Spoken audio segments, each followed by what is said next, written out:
আমি ওপেন বলছি, বাংলাদেশ জামাত ইসলামীতে আমি যোগ দিয়েছি, আমি করি এই কারণে, কারণ আমি দেখি এই দেশ চালানোর মতো সৎ এবং যোগ্যতা সম্পন্ন সব সেক্টরে তাদের মানুষ আছে। আপনি এর চাইতে উন্নত কোন দল সব সেক্টরে কাজ করতে পারে যোগ্যতা সম্পন্ন আপনি দেখান, আমি এক্ষুনি চলে যাব।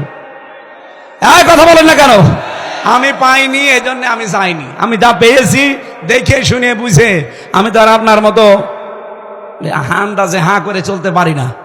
আমি কোরআনের ওপরে অনার্স মাস্টার্স করেছি কি হাওয়া খেয়ে। আমি বুঝতেছি না যে কোরআন কি বলে। সূরা নূরের 55 নম্বর আয়াত আল্লাহ তাআলা বলেন, আল্লাহ ওয়াদা করছেন তোমাদের ভেতরে যারা ঈমান আনবে আর আমলে সালেহ করবে। সালেহ মানে কি? এখানে সালেহের ব্যাখ্যা হয়তো অনেকে নেক বলবে, না, সালেহ মানে যোগ্য। শুধু নেক না, আপনাকে ঈমান আনার পরে যোগ্যতা সম্পন্ন হওয়া লাগবে। এই বাংলাদেশে এটা আমি সবচাইতে বেশি পেয়েছি জামাত, শিবির আর ছাত্রী সংস্থার ভেতরে। আপনি এখন চ্যালেঞ্জ দেন। অনেক মানুষ রাজনীতি করে আখের গোছানোর জন্য, খালি খাবো খাবো এই ধান্দায়। কিন্তু এই যাদের নাম বললাম এদের ভেতরে যদি এই চরিত্র পান, আপনি একটা দেখান, আমি এক্ষুনি তওবা করে চলে আসবো। আপনি রাগ না করে নিজের বাস্তবতায় মিলান।